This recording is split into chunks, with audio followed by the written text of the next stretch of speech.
Hello guys, welcome back to my YouTube channel. അപ്പം ഇന്നത്തെ video എന്ന് പറയുന്നത് എൻ്റെ ഒരു 200ഓളം ഫ്രണ്ട്സ് എന്നോട് റിക്വസ്റ്റ് ചെയ്തു ഈ ഔപെയറിനെ പറ്റി ഒന്ന് പാർട്ടായിട്ട് ഒന്ന് ചെയ്യാമോ. കാരണം എനിക്ക് എക്സ്പീരിയൻസ് ഉണ്ടായിട്ടുള്ളത് കൊണ്ട് അവർക്കും അതറിയാൻ വേണ്ടിയിട്ട് ഒരു താല്പര്യം. അപ്പം എന്താണ് ഔപെയർ എന്നുള്ളത് ഞാൻ ഓൾറെഡി ഒരു വീഡിയോ ചെയ്തിട്ടുണ്ട്. എന്നാലും കുറച്ചും കൂടെ ഡീറ്റെയിൽ ആയിട്ട് അതിനെപ്പറ്റി പറയാമെന്ന് വിചാരിച്ചു. അപ്പം ഔപെയർ എന്ന് പറഞ്ഞു കഴിഞ്ഞാൽ നിങ്ങൾക്കറിയാലോ, easiest way to come to Germany or നിങ്ങൾ എവിടെയാണോ നോക്കുന്നത്. അപ്പം നമുക്ക് ഈ ലാംഗ്വേജിൻ്റെ പ്രശ്നം കാരണം കുറേ പേരിപ്പം നാട്ടിൽ ബുദ്ധിമുട്ടുന്നുണ്ട്. കാരണം ഇങ്ങനെ കയറി വരും, ഒരു വഴിയില്ലല്ലോ. ചില ഇവിടെ ഏജൻസിക്കൊക്കെ ഫുൾ മൊഡ്യൂൾ വേണം. അതേസമയത്ത് ഫുൾ മൊഡ്യൂൾ എഴുതാൻ വേണ്ടിയിട്ട് നാട്ടിൽ ഭയങ്കര പൈസയാവുന്നു. ഒരു ബിസിനസ് പോലെ നമുക്ക് ഏജൻറ്റിന് തന്നെ നമ്മൾ 5000 രൂപ കൊടുക്കണം. അപ്പം അങ്ങനെയൊക്കെ പറഞ്ഞ ഒരുപാട് പ്രശ്നങ്ങളുണ്ട്. അപ്പം ഗേൾസിന് ഇവിടെ ഇപ്പം ജർമ്മനിയിൽ നമുക്ക് വന്നിട്ട് ഔപെയർ ചെയ്യാൻ വേണ്ടിയിട്ടൊരു വേക്കൻസി ഉണ്ട്. പക്ഷേ ബോയ്സിന് ഇപ്പോൾ ഞാൻ ഓസ്ട്രിയയിൽ വേക്കൻസി ഉണ്ടെന്നാണ് പറയുന്നത്. അപ്പം ഈ മാസത്തെ വേക്കൻസി ഒക്കെ കഴിഞ്ഞ് ഇനി നെക്സ്റ്റ് മന്താണ് ബോയ്സിന് ഓസ്ട്രിയയിൽ വേക്കൻസി ഉള്ളത്. ഓസ്ട്രിയയുടെ കാര്യം എന്ന് പറയുന്നത് ഇതുപോലെ തന്നെ സെയിം ആണ്. അപ്പം ഞാൻ അതിനെപ്പറ്റി വേറൊരു വീഡിയോ എന്തായാലും ഇടുന്നതായിരിക്കും. ഓസ്ട്രിയ എന്താണ് കാര്യങ്ങൾ, എന്തൊക്കെ അതിനാവശ്യമുണ്ട് കാര്യങ്ങളൊക്കെ ഞാൻ അതിനകത്ത് പറയാം. അപ്പം ഔപെയർ എന്ന് പറയുന്നത് നിങ്ങൾക്കറിയാലോ, ഇവിടെ വന്നു കഴിഞ്ഞാൽ എന്തൊക്കെയാണ് നമ്മൾ ചെയ്യേണ്ട കാര്യങ്ങൾ, അല്ലെങ്കിൽ എന്തൊക്കെ നമുക്ക് അഡ്വാൻറ്റേജ്, എന്തൊക്കെ ബെനിഫിറ്റ്സ് ആണ് നമുക്ക് ഇതിലുള്ളത് എന്നൊക്കെയുള്ളൊരു വീഡിയോ ആണ് ഞാനപ്പോൾ ഇന്ന് ചെയ്യാൻ ഉദ്ദേശിക്കുന്നത്. അപ്പം നമുക്ക് വീഡിയോയിലോട്ട് പോവാം.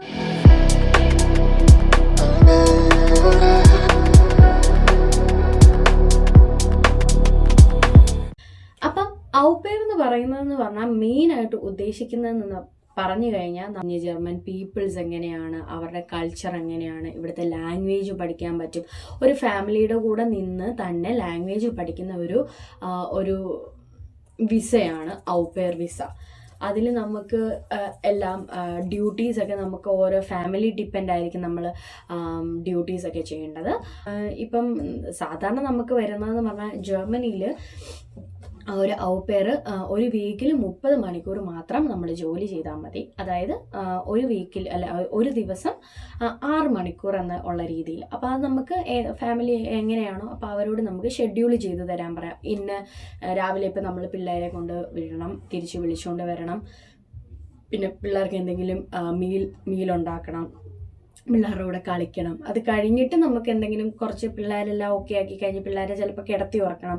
ചിലപ്പോൾ അത് പേരൻസ് തന്നെ ചെയ്യും. ഇപ്പം ജോലി ചെയ്യുന്ന പേരൻസ് ആണെങ്കിൽ അവർ ഇപ്പം 4 മണി 5 മണിയൊക്കെ ആകുമ്പോൾ വന്നു കഴിഞ്ഞാൽ അവർ പിള്ളേരുടെ കൂടെ ടൈം സ്പെൻഡ് ചെയ്തിട്ട് അവർ തന്നെ പിള്ളേരെ കിടത്തി ഉറക്കും. പക്ഷെ ചിലപ്പോൾ നമ്മൾക്ക് ഇപ്പം എൻ്റെ ഫാമിലി എന്ന് പറയുന്നത് അവർ ഫ്ലൈറ്റ് അറ്റൻഡറാണ്.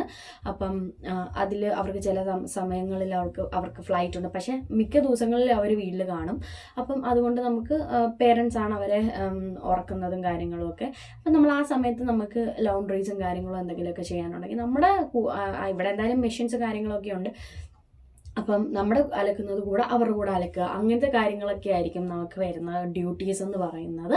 അപ്പം നമ്മൾ ഒരു ഇൻ്റർവ്യൂ തരുമ്പോഴത്തേക്കും അവർ പറയും ലൈറ്റ് ചോർസ്, എന്തെങ്കിലും ഹൗസ് ഹോൾഡ് വർക്ക്സ് ലൈറ്റായിട്ട് എന്തെങ്കിലും ചെയ്താൽ മതി എന്നുള്ള രീതിയിൽ പറയും. അപ്പം അത് പറയുമ്പോഴത്തേക്കിനും നമ്മൾ അവരോട് ചോദിക്കണം എന്തൊക്കെയാണ് ലൈറ്റ് ചോയ്സ്, എന്തൊക്കെയാണ് ആ ലൈറ്റ് ഡ്യൂട്ടീസ്, എന്തൊക്കെയാണെന്നുള്ള രീതിയിൽ അവരോട് ചോദിക്കുക. അത് ചോദിച്ചില്ലാലുള്ള പ്രശ്നം എന്താണെന്ന് വെച്ച് കഴിഞ്ഞാൽ അത് വളരെ ഇമ്പോർട്ടൻ്റ് ആണ്. ഒരു ഇൻ്റർവ്യൂ തരുമ്പോൾ നിങ്ങൾക്ക് എന്തൊക്കെ ജോലിയുണ്ടെന്ന് അവരോട് എടുത്തെടുത്ത് ചോദിക്കണം. എന്തൊക്കെയാണ് ഞങ്ങൾ ചെയ്യേണ്ടത്, ലൈറ്റ് ചോയ്സിൽ എന്തൊക്കെയാണ് ഇൻക്ലൂഡ് ആയിട്ടുള്ളത് എന്ന് ചോദിക്കുക. അപ്പം അവർ ചിലപ്പോൾ പറയുമായിരിക്കും ലൈറ്റ് ചോയ്സ് മാത്രം ചെയ്താൽ മതി. എന്നിട്ട് അവരിവിടെ വന്ന് കഴിഞ്ഞിട്ടായിരിക്കും അവർ ഇന്നതൊക്കെ ചെയ്യണം. ഇപ്പം ഇവിടെ നിങ്ങൾ വന്നു, ഇനിയിപ്പോൾ നിങ്ങൾക്ക് ഒന്നും ചെയ്യാൻ പറ്റത്തില്ലല്ലോ. അപ്പം നിങ്ങൾ അവിടെ വെച്ച് ചോദിച്ചിട്ട് വരുവാണെങ്കിൽ ഇന്ന കാര്യങ്ങളൊക്കെ ആയിരിക്കും നിങ്ങളുടെ കോൺട്രാക്റ്റിൽ ഇൻക്ലൂഡ് ആവുന്നത്. മനസ്സിലായി? അല്ലെങ്കിൽ ഇവിടെ വന്നു കഴിഞ്ഞാൽ നിങ്ങൾക്ക് കുറേ ഡ്യൂട്ടീസ് ഉള്ളതുപോലെ തോന്നും. ചിലപ്പോൾ അവർക്കത് ലൈറ്റ് ആയിരിക്കും, പക്ഷെ നമ്മൾക്കത് ഭയങ്കര പാടായിരിക്കും. 6 hours ചെയ്താൽ മതിയെങ്കിൽ അത് അവർ ഷെഡ്യൂൾ ചെയ്ത് പിള്ളേർക്ക് കുറച്ച് സമയം നമ്മൾ കൂടുതലും വീട്ടിലെ ജോലീസ് ചെയ്യണം അങ്ങനെ പറയും. അപ്പം അത് നമുക്ക് കുറച്ച് ബുദ്ധിമുട്ടായിരിക്കും. അപ്പം അതുകൊണ്ട് നമുക്ക് ഇൻ്റർവ്യൂ തരുമ്പോൾ എന്തൊക്കെയാണ് ചെയ്യേണ്ടത്, ആ ഡ്യൂട്ടീസ് എന്തൊക്കെയാണെന്ന് പറയുക എന്ന് നമ്മൾ അവരോട് പറയുക. അത് ഇമ്പോർട്ടൻ്റ് ആയിട്ടുള്ളൊരു കാര്യമാണ്. പിന്നെ അടുത്ത കാര്യം എന്ന് പറയുന്നത് നമ്മളിവിടെ വന്ന് നിന്ന് കഴിഞ്ഞിട്ട് നമുക്ക് ഇവിടുത്തെ ഓരോ കാര്യങ്ങളും പഠിക്കാൻ പറ്റും. അതിന് എല്ലാ രീതിയിലും നമ്മളെ ഫാമിലി ഹെൽപ്പ് ചെയ്യും. എന്തെങ്കിലും നമുക്കൊരു സംശയം ഉണ്ടെങ്കിൽ, അല്ലെങ്കിൽ ഇപ്പം ഞാനിവിടെ വന്ന് കഴിഞ്ഞിട്ട് എനിക്ക് ബാങ്കിൽ അക്കൗണ്ട് എടുക്കണം, അല്ലെങ്കിൽ ഇതെടുക്കണം, സിം എടുക്കണം, പിന്നെ സിറ്റി രജിസ്ട്രേഷൻ ചെയ്യണം, എല്ലാ കാര്യങ്ങൾക്കും നമ്മൾ ഓർക്കും നമ്മളിതെല്ലാം തന്നെ ചെയ്യണം. അങ്ങനെയല്ല, എല്ലാ കാര്യത്തിനും നമുക്ക് എന്ത് സംശയം ഉണ്ടെങ്കിൽ നമുക്ക് അല്ലെ ഒരു ചേച്ചിയെ പോലെ അവരെ കണ്ട് നമ്മൾ അവരോട് എല്ലാ കാര്യങ്ങളും ചോദിക്കണം, മനസ്സിലായോ? അപ്പോൾ അവരോട് എല്ലാ കാര്യങ്ങളും ചോദിച്ച് നമ്മൾ മനസ്സിലാക്കി നല്ല രീതിയിൽ അവരോട് സംസാരിച്ച് കഴിഞ്ഞ് കഴിഞ്ഞാൽ നമുക്ക് എല്ലാ രീതിയിലും അവർ നമ്മളെ ഹെൽപ്പ് ചെയ്യും. ഇപ്പം ഈവൻ നമുക്ക് ഹൗസ് ബിൽഡിങ് ഇത് കഴിഞ്ഞിട്ട് ഹൗസ് ബിൽഡിങ് നോക്കുന്ന പിള്ളേരാണെങ്കിൽ പോലും നമുക്ക് അവർ തന്നെയാണ് നമുക്ക് ഓരോ കാര്യങ്ങളിൽ നമ്മളെ ഹെൽപ്പ് ചെയ്യുന്നത്. ഇപ്പം എനിക്ക് ഇവിടുത്തെ ഫെസ്റ്റുകളെ പറ്റി ഒന്നും അറിയത്തില്ലായിരുന്നു. ഇവിടുത്തെ അക്കൗണ്ട് എങ്ങനെ എടുക്കേണ്ടത്, ഇവിടെ ഒരു സാധനം മേടിക്കേണ്ടത് എങ്ങനെയാണ്, അത് നമ്മൾ ഓർഡർ ചെയ്യേണ്ടത് എങ്ങനെയാണ്, ഇതിൻ്റെ പേയ്മെൻറ്റ് ചെയ്യുന്നത് എങ്ങനെയാണ്, ഒന്നും എനിക്കറിയത്തില്ലായിരുന്നു. പക്ഷെ അവരുടെ കൂടെ ഞാൻ പോയി അവർ പറയുന്നത് കേട്ടും അല്ലാതെ ഒക്കെ ഞാൻ പഠിക്കുകയാണ് ഉണ്ടായത്.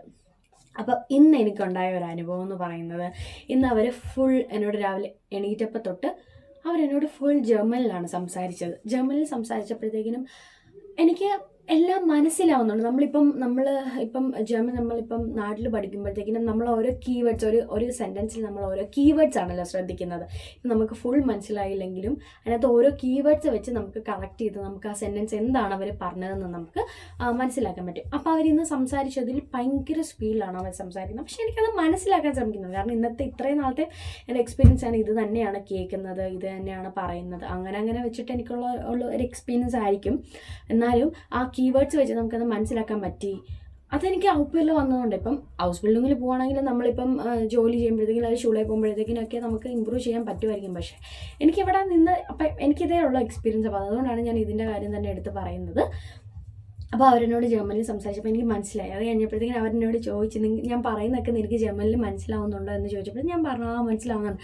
അപ്പോൾ അവൾ പറഞ്ഞു അത് നല്ലൊരു കാര്യം. അപ്പം കൂടുതലും ജർമ്മനിൽ തന്നെ സംസാരിക്കുന്നത്. ഞാനെന്നുള്ള രീതിയിൽ എനിക്ക് ജർമ്മനിൽ അങ്ങോട്ട് പറയാൻ പറ്റിയില്ലല്ലോ. അവരെന്നോട് ജർമ്മനിൽ സംസാരിക്കുമ്പോൾ ഞാൻ ഇംഗ്ലീഷിലാണ് പറയാറുള്ളത്. പക്ഷേ അത് ഞാൻ ചെയ്യുന്നത് ഏറ്റവും വലിയൊരു തെറ്റായ കാര്യമാണ്. കാരണം എനിക്ക് ലാംഗ്വേജ് ഇമ്പ്രൂവ് ചെയ്യണമെങ്കിൽ എന്തായാലും ഞാൻ ആ ലാംഗ്വേജിൽ തന്നെ സംസാരിക്കാം, എന്നാലേ എനിക്ക് ഇമ്പ്രൂവ് ചെയ്യാൻ പറ്റത്തുള്ളൂ. അപ്പം ഞാൻ എന്നെക്കൊണ്ടാവുന്ന രീതിയിലൊക്കെ പറയാൻ ഞാൻ ശ്രമിക്കുന്നുണ്ട്. പക്ഷേ എൻ്റെ ഫ്രണ്ട്സിൻ്റെ അടുത്ത് ഇവർ നല്ലതായിട്ട് ജർമ്മൻ സംസാരിക്കുന്നവരാണല്ലോ. കൂടുതലും ഞാൻ പറയുന്നത് വേറൊരു രാജ്യത്തു നിന്ന് വരുന്ന ആളും നമ്മളും തമ്മിൽ സംസാരിക്കുമ്പോഴത്തേക്കിനും ആ ജർമ്മൻ രണ്ടുപേരും ബിഗിനേഴ്സാണ്. അപ്പം നമുക്ക് അവർക്കറിയാത്ത കാര്യങ്ങൾ നമുക്ക് പറഞ്ഞു കൊടുക്കാം, നമുക്കറിയാത്ത കാര്യങ്ങൾ അവർ നമുക്ക് പറഞ്ഞു തരും. അപ്പം ഇവരെന്ന് പറയുമ്പോഴത്തേക്കും നമുക്ക് ആ ഒരു ഷൈനസ് കാണും. നമുക്ക് അവർക്ക് അവരെന്ത് വിചാരിക്കും എന്നുള്ള രീതിയിൽ നമുക്കൊരു തോന്നലുണ്ടാകും. അതുകൊണ്ട് നമ്മൾ കൂടുതലും അവർ സംസാരിക്കുമ്പോഴാണെങ്കിൽ ഞാൻ ഇംഗ്ലീഷാണ് സംസാരിക്കാറുള്ളത്. അപ്പം ഞാൻ എൻ്റെ ഫ്രണ്ട്സിൻ്റെ ഒക്കെ അടുത്ത് ഞാൻ ജർമ്മൻ സംസാരിക്കും. അപ്പം ഇനി മുതൽ ഞാനൊന്ന് ജർമ്മനി തന്നെ സംസാരിച്ചാലോ, അല്ലെങ്കിൽ ഇപ്പോൾ ഇവിടുത്തെ പ്രശ്നം എന്ന് പറഞ്ഞാൽ ഈ ഇംഗ്ലീഷ് സംസാരിക്കുന്നതിൻ്റെ കൂട്ടത്തിൽ തന്നെ നമുക്ക് ചില വേർഡ്സ് ഇംഗ്ലീഷ് കിട്ടത്തില്ല. അപ്പോൾ ആ വേർഡ്സിൻ്റെയൊക്കെ ജർമ്മൻ നമുക്കറിയായിരിക്കും. അപ്പോൾ അങ്ങനെ നമ്മൾ സംസാരിക്കും. ഒരു ജർമ്മൻ ഇംഗ്ലീഷ് മിക്സാണ് ചില സമയത്തൊക്കെ വരുന്നത്. അതെല്ലാവർക്കും ഉള്ള പ്രശ്നമാണ്. പിന്നെ ജർമ്മൻ സംസാരിച്ച് തുടങ്ങിക്കഴിഞ്ഞാൽ പിന്നെ ഇംഗ്ലീഷ് മറന്നേ പോകും. അത് നല്ല നഗ്നമായ സത്യമാണത്.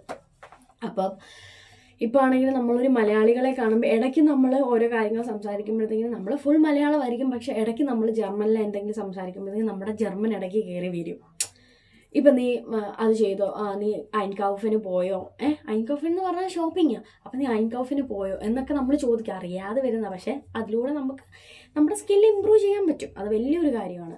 അപ്പം വരുന്ന കുട്ടികളൊക്കെ ശ്രദ്ധിക്കുക, കൂടുതലും ജർമ്മനിയിൽ തന്നെ സംസാരിക്കുക. ജർമ്മൻ എന്ന് പറയുമ്പോഴത്തേക്കിനും അതാണ് നമ്മുടെ ലക്ഷ്യം. അതിന് വേണ്ടിയാണ് നമ്മൾ ഈ ഒരു വർഷം വരുന്നതും അതിൻ്റെ ക്ലാസ്സുകളും കാര്യങ്ങളും ഒക്കെ അതിന് വേണ്ടിയിട്ടാണ്. അപ്പം ഇതൊക്കെയാണ് എനിക്ക് പറയാനുള്ളത്. ഇതിനേക്കാളും നല്ലൊരു രീതിയിൽ കൂടുതൽ വിശദീകരിച്ച് ഞാൻ പറഞ്ഞൊരു വീഡിയോ ഞാൻ ഇട്ടിട്ടുണ്ട്. അപ്പം ഞാൻ എന്തായാലും ഇതിൽ പാർട്ട് വൈസ് ഞാൻ ഇടുന്നതായിരിക്കും. എങ്ങനെയായിരിക്കും ഞാനൊരു ഔട്ട്പെയർ ആവാൻ വേണ്ടി എങ്ങനെയാണ് ഞാൻ പ്രിപ്പയർ ചെയ്തത്, പിന്നെ വിസയുടെയും കാര്യങ്ങളുടെയും പ്രോസസ്സിങ്ങിൻ്റെ കാര്യം, ഇൻ്റർവ്യൂവിൻ്റെ കാര്യങ്ങൾ അതെങ്ങനെയായിരുന്നു, പിന്നെ വരുന്നത് ഔട്ട്പെയറിന് എന്തൊക്കെ കാര്യങ്ങളാണ് ഞാൻ ഔട്ട്പെയറിന് ഇങ്ങോട്ട് വരുമ്പോഴത്തേക്കിനും കൊണ്ടുവരേണ്ടത്, ഇമ്പോർട്ടൻ്റ് ആയിട്ട് കൊണ്ടുവരേണ്ട കാര്യങ്ങൾ എന്തൊക്കെയാണ്, പിന്നെ പറയുന്നത് ഞാൻ ഇവിടെ ഒരു മാസം നിന്നപ്പോഴത്തേക്കും ഞാൻ എന്തൊക്കെ ഫേസ് ചെയ്തു, എന്തൊക്കെ പ്രശ്നങ്ങൾ ഞാൻ ഫേസ് ചെയ്തു, അതൊക്കെ ഞാൻ എങ്ങനെയൊക്കെ തരണം ചെയ്തു. അപ്പം എനിക്ക് അനുഭവിക്കുമ്പോൾ നിങ്ങൾക്കും അത് ചിലപ്പോൾ റിലേറ്റ് ചെയ്യാൻ പറ്റുമായിരിക്കും. നിങ്ങൾക്കും അത് നാളെ മേ ബി ഉണ്ടാവായിരിക്കും, പറയാൻ പറ്റത്തില്ല. നമ്മൾ ഒരു കാര്യത്തിൽ നമ്മൾ നല്ലതാണെന്ന് പറഞ്ഞാൽ ഒരിക്കലും പോകില്ല. ഞാനത് എല്ലാവരോടും പറയുന്ന കാര്യമാണ്, നല്ലതാണ്. പക്ഷെ നമ്മൾ നെഗറ്റീവും പോസിറ്റീവും കേൾക്കണം. ഒരു കാര്യത്തിലോട്ട് ഇറങ്ങുമ്പോൾ നെഗറ്റീവും പോസിറ്റീവും കേൾക്കണം. നെഗറ്റീവ് മാത്രം കേട്ടിരുന്നു കഴിഞ്ഞാൽ ആരും രക്ഷപ്പെടത്തില്ല. നെഗറ്റീവും പോസിറ്റീവും ഓരോരുത്തരുടെ എക്സ്പീരിയൻസും കാര്യങ്ങളും ഒക്കെ കളക്ട് ചെയ്തിട്ട് വേണം നമ്മളൊരു കാര്യത്തിലോട്ട് ഇറങ്ങിച്ചല്ലേ. കുറേ പിള്ളേരോട് പറയും, ഓ ചേച്ചി ഔപ്പർ ചെയ്ത് കഴിഞ്ഞാൽ നമുക്ക് അവിടെ ചെന്നിട്ട് പട്ടിപ്പണിയായിരിക്കും ചേച്ചി, പട്ടിപ്പണി, ഒന്നും നമുക്ക് മനസ്സിലാവത്തില്ല, കാരണം അവർ പറയുന്നൊന്നും മനസ്സിലാവത്തുമില്ല. നമ്മൾ ബിഗിനേഴ്സാണ്. പട്ടിപ്പണി അങ്ങനെ പട്ടിപ്പണി എടുത്ത് അതൊക്കെ ഇവിടെ ഭയങ്കര പ്രശ്നങ്ങളാണ്. നമ്മൾ പട്ടിപ്പണി എടുത്തു കഴിഞ്ഞാൽ ഇപ്പം ഔപ്പർ ഹെൽപ്പ് ലൈൻ എന്നും പറഞ്ഞ ഒരു സംഭവം വരെ എങ്ങാണ്ട് ഇറങ്ങിയിട്ടുണ്ട്. ഞാൻ അതിൻ്റെ ഗ്രൂപ്പിലൊക്കെ ഉണ്ട്. അപ്പം പട്ടിപ്പണിയൊന്നും പറയാൻ പറ്റത്തില്ല. നമുക്ക് ഓരോ ഇത് ഫാമിലി ഡിപ്പെൻഡ് ആയിരിക്കും നമ്മൾ എന്തൊക്കെ ജോലി ചെയ്യണം. ഇപ്പം നിനക്ക് കോൺട്രാക്റ്റ് പറയാത്ത കാര്യമാണ്, നീ അത് ചെയ്യേണ്ട കാര്യമില്ല. നമ്മുടെ മലയാളികളുടെ ഒരു പ്രശ്നം എന്ന് പറഞ്ഞു കഴിഞ്ഞാൽ അവരുടെ ഇമ്പ്രഷൻ പറ്റിച്ചേരാൻ വേണ്ടി നമ്മൾ എന്തും അവർക്ക് ചെയ്തു കൊടുക്കും. അതിൻ്റെ ഒന്നും ഒരു കാര്യവും ഇല്ല, മനസ്സിലായോ? അപ്പം നമുക്ക് പറഞ്ഞിട്ടുള്ള കാര്യങ്ങൾ മാത്രം നമ്മൾ ചെയ്യുക. അപ്പം ഞാനിങ്ങനെ പറഞ്ഞതെന്ന് പറഞ്ഞാൽ ഇപ്പം ടൈം മാനേജ് ചെയ്യുന്ന ജർമ്മനി ഞാൻ എങ്ങനെ ടൈം മാനേജ് ചെയ്യും, അങ്ങനെ ഞാൻ എഴുതി വെച്ചിട്ടുണ്ട്. ഞാനൊരു 10-12 പാർട്ടായിട്ട് ഞാൻ ചെയ്യാൻ ആഗ്രഹിക്കുന്നുണ്ട്. അപ്പം എന്തൊക്കെയാണ് വരുന്നത് എന്നുള്ളത് ഞാനിവിടെ സൈഡിൽ കൊടുത്തേക്കാം. അപ്പോൾ അതിൻ്റെ പാർട്ടായിട്ട് ഞാൻ ചെയ്യുന്നതായിരിക്കും. അപ്പം എനിക്ക് പറയാനുള്ളത്, നല്ല കോൺഫിഡൻസ് ആയിട്ട് ഇപ്പോൾ ഒരു ഇൻ്റർവ്യൂ കിട്ടിക്കഴിഞ്ഞാൽ നല്ല കോൺഫിഡൻസ് ആയിട്ട് ചിരിച്ച് നന്നായിട്ട് അതിനെ മുന്നിൽ കണ്ട് നമ്മുടെ ലക്ഷ്യം എന്ന് പറയുന്നത് നമുക്ക് നല്ലൊരു നിലയിലെത്തണം. നല്ല ജർമ്മനിയിലൊക്കെ വന്ന് നല്ല രീതിയിലെത്തണം. പുറത്തു പോകാൻ ആഗ്രഹമുള്ളവരാണെങ്കിൽ, നല്ല രീതിയിൽ എത്തണം എന്നുള്ളൊരാഗ്രഹമുള്ളവരാണെങ്കിൽ അവർ എന്ത് ടാസ്കും എടുക്കും. ഇപ്പം എനിക്കൊന്നും ഇതൊന്നും പറഞ്ഞുതരാൻ ആരുമില്ലായിരുന്നു. സത്യം പറയാൻ എനിക്കിതൊന്നും പറഞ്ഞുതരാൻ ആരുമില്ലായിരുന്നു. ഞാൻ തന്നെയാണ്, എനിക്ക് ഔപ്പർ എന്നാന്ന് അറിയത്തില്ല. ഞാൻ പ്രോസസ്സിങ്ങിന് കൊടുത്തു. അത് കഴിഞ്ഞപ്പോഴത്തേക്കിനുമാണ് ഔപ്പർ ഇങ്ങനെയൊക്കെയാണ്, ഇവിടെ വന്നിട്ട് ഇങ്ങനെയൊക്കെയാണ് ചെയ്യേണ്ടത്. സത്യം പറഞ്ഞാൽ നമ്മുടെ ട്രാവലിൻ്റെ കാര്യങ്ങളെല്ലാം ഔപ്പർ ഹോസ്റ്റ് ഫാമിലിയാണ് പ്രൊവൈഡ് ചെയ്യുന്നത്. നമുക്ക് പോകേണ്ട ടിക്കറ്റും കാര്യങ്ങളും നമ്മൾ ഡോയ്ച്ച്ലാൻഡ് ടിക്കറ്റാണ് ഉപയോഗിക്കുന്നത്. പക്ഷേ അത് നമ്മൾ തന്നെയല്ല എടുക്കേണ്ടത്, ഹോസ്റ്റ് ഫാമിലി തരും. അപ്പം എനിക്കിതറിയത്തില്ലായിരുന്നു, ഇതെനിക്കറിയുന്ന കാര്യമല്ലായിരുന്നു. പക്ഷെ ഞാൻ തന്നെയാണ് എൻ്റെ ടിക്കറ്റ് എടുത്തത്. അപ്പം ഇപ്പം എനിക്കെല്ലാം മനസ്സിലായെന്ന് അവർക്കറിയാം. അതുകൊണ്ട് അവരോട് എന്തെങ്കിലും ചോദിച്ചു കഴിഞ്ഞാൽ തന്നെ അവർ പറയും, നീ എന്തുകൊണ്ട് പറഞ്ഞില്ല, അതുകൊണ്ട് നമ്മളും എടുത്തില്ല. ആ ഒരു രീതിയിലാണ്. കാരണം എല്ലാം അറിഞ്ഞിട്ട് വരിക. അപ്പം നിങ്ങൾക്ക് എന്ത് സംശയം, ഈ ഔപ്പറിനെ പറ്റി എന്ത് സംശയം ഉണ്ടെങ്കിലും എന്നോട് ചോദിച്ചാൽ മതി. ഞാനിവിടെ എൻ്റെ ഇൻസ്റ്റഗ്രാം ID കൊടുത്തേക്കാം. മേ ബി ഞാൻ ചിലപ്പം നിങ്ങൾ അയക്കുന്ന മെസ്സേജസ് ഒന്നും കണ്ടില്ലെങ്കിൽ എനിക്ക് എൻ്റെ ഇൻസ്റ്റഗ്രാമിൽ നിങ്ങൾ ഒന്ന് മെസ്സേജ് അയച്ച് DM അയച്ച് ചോദിച്ചാൽ മതി. അപ്പം ഞാൻ എന്തായാലും നിങ്ങൾക്ക് അതിനുള്ള മറുപടി എല്ലാം തരുന്നതായിരിക്കും. അതിലോർത്ത് ഒന്നും പേടിക്കണം. ഞാൻ എന്നെക്കൊണ്ടാവുന്ന രീതിയിലുള്ള സഹായങ്ങളൊക്കെ ഞാൻ ചെയ്യുന്നുണ്ട്. പല കുട്ടികൾക്കും ഞാൻ ചെയ്തു കൊടുക്കാറുണ്ട്. കാരണം പ്രോസസ്സിങ്ങിനാണെങ്കിലും കാര്യങ്ങൾക്ക് വരുമ്പോഴത്തേക്കിനും ഞാൻ അവർക്ക് പറഞ്ഞ് മനസ്സിലാക്കി കൊടുക്കാറുണ്ട്. അവരുടെ രീതിയിൽ നിന്ന് ഞാൻ സംസാരിച്ച് പറഞ്ഞ് മനസ്സിലാക്കി കൊടുക്കാറുണ്ട്. അപ്പോൾ അത് അവർക്ക് ഭയങ്കര ഹെൽപ്ഫുള്ളാണെന്നും പറഞ്ഞ് എനിക്ക് കുട്ടികളൊക്കെ മെസ്സേജ് അയക്കാറുണ്ട്. എൻ്റെ ഈ ലാസ്റ്റത്തെ ഔപ്പറിൻ്റെ വീഡിയോ കണ്ടിട്ട് അത് റെലവൻ്റ് ആയിട്ട് ആരും ഇങ്ങനെ വീഡിയോ ചെയ്യുന്ന കണ്ടിട്ടില്ല എന്നുള്ള രീതിയിൽ പറഞ്ഞ് എനിക്ക് മെസ്സേജ് അയച്ചിട്ടുണ്ട്. അപ്പം എന്നെ കൊണ്ടാവുന്ന രീതിയിലെല്ലാം ഞാൻ ചെയ്യുന്നുണ്ട്. കാരണം ഇവിടെ വന്നു കഴിഞ്ഞ് വേറൊരു കുട്ടി ഇപ്പം മോശമായിട്ടുള്ള അനുഭവങ്ങൾ ഉണ്ടായിട്ടുള്ളവരിങ്ങനെ പറഞ്ഞിട്ടുണ്ട്, എനിക്ക് ഭയങ്കര മോശമായിരുന്നു. പക്ഷേ എന്നെ വെച്ച് സംബന്ധിച്ച് ദൈവാനുഗ്രഹിച്ച് എനിക്ക് ഒരു കുഴപ്പമില്ല. എന്നെ കൊണ്ടാവുന്ന രീതിയിലൊക്കെ ഞാൻ എൻ്റെ ലാംഗ്വേജ് ഇമ്പ്രൂവ് ചെയ്യാൻ നോക്കുന്നുണ്ട്, എൻ്റെ അടിച്ചു പൊളിക്കാൻ നോക്കുന്നുണ്ട്, എല്ലാം ഞാൻ ചെയ്യാൻ നോക്കുന്നുണ്ട്. അപ്പം സോ അത് ഓർത്താരും പേടിക്കേണ്ട. എന്ത് സംശയം ഉണ്ടെങ്കിലും, ഇപ്പോൾ കയറി വരാൻ നിൽക്കുന്നവരാണെങ്കിലും ഇവിടെ നിൽക്കുന്നവരാണെങ്കിലും എന്ത് സംശയം ഉണ്ടെങ്കിലും എന്നോട് ചോദിച്ചാൽ മതി. ഞാൻ എന്നെക്കൊണ്ടാവുന്നവരാണെങ്കിൽ, എനിക്കറിയാവുന്ന കാര്യങ്ങളാണെങ്കിൽ ഞാൻ എന്തായാലും നല്ല രീതിയിൽ ഹെൽപ്പ് ചെയ്യുന്നതായിരിക്കും. അപ്പം നമ്മൾ ഈ പറഞ്ഞ കാര്യങ്ങൾ പോലെ ഓരോ പാർട്ടായിട്ട് ഞാൻ വരുന്നുണ്ട്. ഇപ്പോൾ കൂടുതൽ നിങ്ങൾക്ക് വേറെ ഡീറ്റെയിൽസും കാര്യങ്ങളും ഒക്കെ നിങ്ങൾക്ക് അറിയണമെങ്കിൽ ഒന്ന് ചോദിച്ചാൽ മതി.